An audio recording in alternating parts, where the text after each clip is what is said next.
Welcome to E6 TV. ఏ పార్టీలో లేనట్టునే జగన్ వైసీపీని విజయసాయిరెడ్డి ఎందుకు టార్గెట్ చేశారు? ఎవరో మాట్లాడించి ఉంటారని అప్పట్లో డౌట్స్ వచ్చాయి.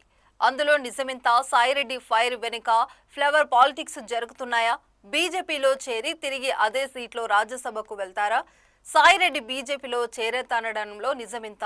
వైసీపీ వేలితో వారి కన్నే పొడిచి ఎత్తుగడ బీజేపీ చేస్తుందా అనేది తెలియాలంటే వాచ్ ది స్టోరీ.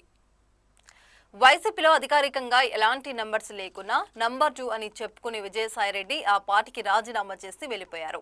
జగన్ నుంచి జరగాలని కోరుకుంటున్నానని, తాను మాత్రం ఇక వ్యవసాయం చేసుకుంటానంటూ కొత్త మలుపులు తిరిగారు. ఇక ఓహో అలాగా అని అంతా అనుకుంటున్న టైంలోనే కాకినాడ పోర్టు కేసు విచారణకు అటెండ్ అయిన సాయిరెడ్డి ముందు చెప్పిన దానికి భిన్నంగా మాట్లాడారు.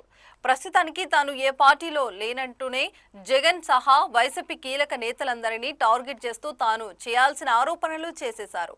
అది విన్నవారంతా అరే సాయిరెడ్డి ఏంటి జగన్ ను అలా అన్నారేంటంటూ తమలో తామే ప్రశ్నించుకుంటున్నారట. అదే సమయంలో ఎవరో మాట్లాడించి ఉంటారనేది కూడా కొందరి డౌట్. ఎవరంటే కొందరి ఆన్సర్ కాస్త డిఫరెంట్ గా వస్తుందట. విజయసాయి ఫైర్ వెనుక ఫ్లేవర్ ఉండవచ్చని వారు సైతం పెరుగుతున్నారట. ఆయన వైసీపీతో పాటు ఎంపీ పదవికి కూడా రాజీనామా చేయడంతో ఆ రాజ్యసభ సీటుకు ఎన్నిక అనివారైంది. దాంతో ఆయన కమలం గూటికి చేరి ఆ పార్టీ తరపున తిరిగి ఇదే సీటు తీసుకుంటారా అన్న చర్చ జరుగుతుంది పొలిటికల్ సర్కిల్లో. బీజేపీ పెద్దలతో సన్నిహిత సంబంధాలున్న విజయసాయిరెడ్డి ఆ పార్టీలోని వెళ్తారని చాలా రోజులుగా ప్రచారం జరుగుతుంది. కాషాయ దళం ఆయనకు గవర్నర్ గిరి ఆఫర్ చేసింది. రేపో మాపో ప్రకటన తర్వాత అనంతంగా కొన్నాళ్ల పాటు వార్తలు గుప్పుగుప్పమన్నాయి.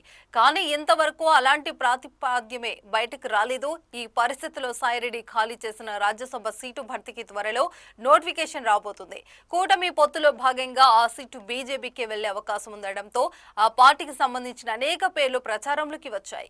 మాజీ ముఖ్యమంత్రి కిరణ్ కుమార్ రెడ్డి, మాజీ ఎంపీ జీవీఎల్ నరసింహారావుకి ఇవ్వవచ్చని కూడా కొన్ని సర్కిల్లో చెప్పుకున్నారు. కానీ తాజాగా మరో వెర్షన్ వినిపిస్తూ రాజకీయం బాబు రాజకీయం, ఎప్పుడు ఏదైనా జరగవచ్చన్న టాక్ నడుస్తుంది. విజయసాయిరెడ్డి బీజేపీలో చేరతారని, రాజీనామా చేసిన సీటును తిరిగి ఆయనకి ఇచ్చి కమలం కోటాలో రాజ్యసభకు పంపుతారన్న ప్రచారం జోరందుకుంది. ఇక త్వరలో రాజ్యసభ ఎన్నిక నోటిఫికేషన్ ఉండొచ్చంటున్నారు. అయితే వైసీపీలో ఉన్నప్పుడు జగన్ తర్వాత టీడీపీని, చంద్రబాబును ఆ స్థాయిలో టార్గెట్ చేసింది సాయిరెడ్డి కాబట్టి తమ మద్దతులో తిరిగి రాజ్యసభకు పంపడానికి ఆ పార్టీ ఒప్పుకుంటుందంటూ అన్న అనుమానాలు సైతం ఉన్నాయి. రాజకీయాల్లో ఏదైనా సాధ్యమే కాబట్టి ఏమో అంటూ కొందరు సర్ది చెప్పుకుంటున్నారట. బయటి నుంచి చూస్తున్న మనకే ఆ డౌట్ వచ్చినప్పుడు ఆ ప్రాసెస్ లో ఉన్న మాజీ ఎంపీకి కూడా ఉంటుందా? బహుశా అందుకే ఆయన జగన్ మీద, వైసీపీ మీద ఆ స్థాయిలో విమర్శలు చేసి ఉండవచ్చన్నది. అయితే సాయిరెడ్డిని ట్రంప్ కార్డులో వాడుకొని ఏపీలో లిక్కర్ స్కామ్, కాకినాడ పోర్టు సహా పలు అంశాల్లో వైసీపీ వేలితో వారి కన్నే పొడవచ్చని, కూటమి ఎత్తుగడ కూడా ఉండవచ్చని అనుమానాలు వ్యక్తమవుతున్నాయి. ఎంపీ పదవికి రాజీనామా చేసిన సందర్భంలో కూడా సాయిరెడ్డి తనకు చంద్రబాబుతో వ్యక్తిగత విభేదాలు లేవని, రాజకీయ విమర్శలు తప్ప తమ మధ్య ఏమీ లేదన్నారు. పవన్ కళ్యాణ్ తనకు స్నేహితుడని చెప్పుకున్నారు. దీంతో ఆయన ముందు నుంచి ఫ్లవర్ పార్టీ వైపు వెళ్లే ఉద్దేశంతోనే ఇలాంటి వ్యాఖ్యలు చేసి ఉండవచ్చని అంచనా వేస్తున్నారు. మరోవైపు విజయసాయిరెడ్డికి గనుక బీజేపీ తరపున పదవి ఇస్తే వైసీపీ నుంచి వలసలు పెరిగి ఏపీలో ఆ పార్టీ బలపడే అవకాశం ఉందన్న విశ్లేషణలు సైతం ఉన్నాయి.